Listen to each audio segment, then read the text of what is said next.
السلام علیکم ورحمۃ اللہ وبرکاتہ۔ الحمدللہ کفا وسلام علی عبادہ الذین اصطفیٰ، اما بعد۔ محترم ناظرین کرام، آسان درس قرآن کے اندر چوتھے پارے میں 12واں رکوع ہے، جس کے اندر سورہ نساء سورہ نمبر 4 کی شروع کی 10 آیتیں ہیں۔ اعوذ باللہ من الشیطان الرجیم، بسم اللہ الرحمن الرحیم۔ یا ایھا الناس اتقوا ربکم الذی خلقکم من نفس واحدہ وخلق منها زوجہا وبث منہما رجالا کثیرا ونساء واتقوا اللہ الذی تساءلون بہ والارحام ان اللہ کان علیکم رقیبا۔ اے لوگو، اپنے رب سے ڈرو جس نے تمہیں ایک جان سے پیدا کیا اور اس سے اس کا جوڑا بنایا، اور پھر ان دونوں سے بکثرت مرد و عورت پیدا کر کے زمین میں پھیلا دیے، اور اللہ سے ڈرو جس کا واسطہ دے کر تم آپس میں سوال کرتے ہو، اور رشتے ناطے توڑنے سے بچو، بے شک اللہ تم پر نگہبان ہے۔ وَآتُوا الْيَتَامَى أَمْوَالَهُمْ وَلَا تَتَبَدَّلُوا الْخَبِيثَ بِالطَّيِّبِ وَلَا تَأْكُلُوا أَمْوَالَهُمْ إِلَىٰ أَمْوَالِكُمْ إِنَّهُ كَانَ حُوبًا كَبِيرًا۔ اور یتیموں کو ان کے مال واپس دے دو، اور اپنے گھٹیا مال کو ان کے اچھے مال سے نہ بدلو، اور ان کے مال اپنے مالوں کے ساتھ ملا کر مت کھاؤ، بے شک یہ بہت بڑا گناہ ہے۔ وَإِنْ خِفْتُمْ أَلَّا تُقْسِطُوا فِي الْيَتَامَىٰ فَانكِحُوا مَا طَابَ لَكُم مِّنَ النِّسَاءِ مَثْنَىٰ وَثُلَاثَ وَرُبَاعَ فَإِنْ خِفْتُمْ أَلَّا تَعْدِلُوا فَوَاحِدَةً أَوْ مَا مَلَكَتْ أَيْمَانُكُمْ ذَلِكَ أَدْنَىٰ أَلَّا تَعُولُوا۔ اور اگر تمہیں ڈر ہو کہ یتیم عورتوں کے ساتھ انصاف نہ کر سکو گے، تو ان کے سوا جو عورتیں تمہیں اچھی لگے ان میں سے 2-2، 3-3 اور 4-4 سے نکاح کر لو۔ پھر اگر تم ڈرو کہ ایک سے زیادہ بیویوں کے درمیان انصاف نہ کر سکو گے تو ایک ہی سے نکاح کرو، یا اپنی ملکیت کی لونڈیوں سے ازدواجی تعلق رکھو۔ یہ زیادہ مناسب ہے کہ اس طرح تم ناانصافی کرنے سے بچے رہو گے۔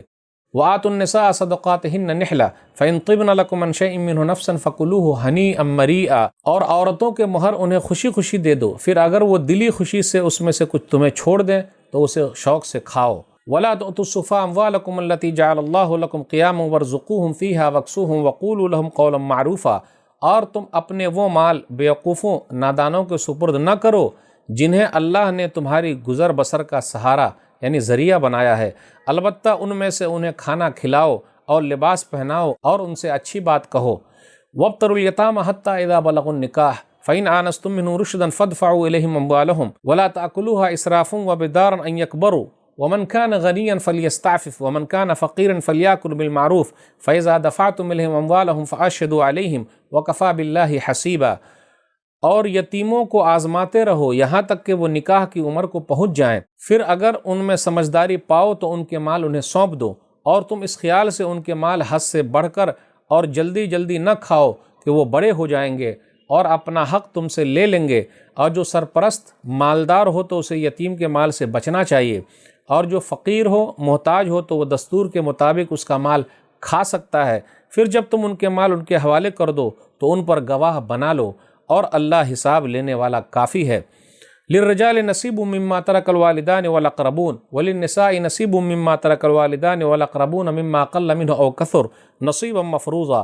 مردوں کے لیے اس مال میں حصہ ہے جسے ماں باپ اور رشتہ دار چھوڑ کر جائیں، اور عورتوں کے لیے بھی اس مال میں حصہ ہے جسے ماں باپ اور رشتہ دار چھوڑ جائیں، خواہ وہ مال تھوڑا ہو یا زیادہ، ان میں ہر ایک کا مقرر کیا ہوا حصہ ہے۔ وَإِذَا حَضَرَ الْقِسْمَةَ الْقُرْبَىٰ وَالْيَتَامَىٰ وَالْمَسَاكِينُ فَارْزُقُوهُم مِّنْهُ وَقُولُوا لَهُمْ قَوْلًا مَّعْرُوفًا۔ اور جب تقسیم کے موقع پر دور کے رشتہ دار، یتیم اور مسکین بھی موجود ہو تو اس مال میں سے انہیں بھی کچھ دے دو اور ان سے اچھی بات کہو۔ وَلْيَخْشَ الَّذِينَ لَوْ تَرَكُوا مِنْ خَلْفِهِمْ ذُرِّيَّةً ضِعَافًا خَافُوا عَلَيْهِمْ فَلْيَتَّقُوا اللَّهَ وَلْيَقُولُوا قَوْلًا سَدِيدًا۔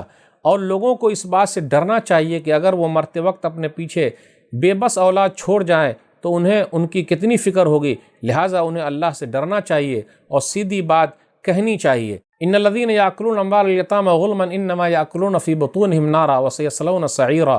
بے شک جو لوگ یتیموں کا مال ظلم سے کھا جاتے ہیں وہ اپنے پیٹوں میں صرف آگ بھرتے ہیں، اور عنقریب وہ بھڑکتی ہوئی آگ میں داخل ہوں گے۔ ناظرین کرام، چوتھے پارے کے اندر آج ہم نے 10 میں سنا 12واں رکوع، آسان درس قرآن کے اندر 10 آیتیں، اور 10 آیتوں میں سورہ نساء سورہ نمبر 4 شروع ہے۔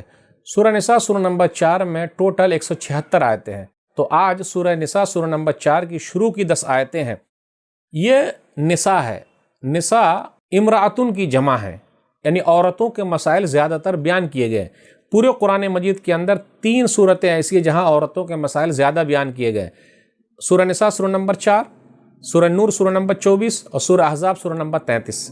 یہ 3 صورتیں ایسی ہے پورے قرآن مجید کے اندر کہ اس میں عورتوں کے مسائل زیادہ بیان کیے گئے۔ پہلے سلف صالحین کیا کرتے تھے کہ اپنی بیٹیوں کو جب شادی کرتے تھے تو یہ تینوں صورتیں ان کو اچھی طریقے سے یاد کرا دیا کرتے تھے تاکہ جب وہ اپنے گھر جائیں تو کسی طرح کوئی پریشانی نہ ہو۔ آپ غور کریں، یہ سورہ شروع ہو رہی ہے اس طریقے سے، اے لوگو، تو سب لوگوں سے خطاب ہے۔ پھر کہا ایک مرد ایک عورت سے پیدا کیا، آدم علیہ السلام اور حوا مراد ہے۔ پوری دنیا کے اندر 4 طریقے سے پیدائش ہوئی ہے۔ آدم علیہ السلام بغیر ماں باپ کے پیدا ہوئے، اور حوا علیہ السلام بغیر ماں کے پیدا ہوئی، عیسیٰ علیہ السلام بغیر باپ کے پیدا ہوئے، اور آج کل حضرت انسان ماں باپ سے مل کے پیدا ہوتے ہیں۔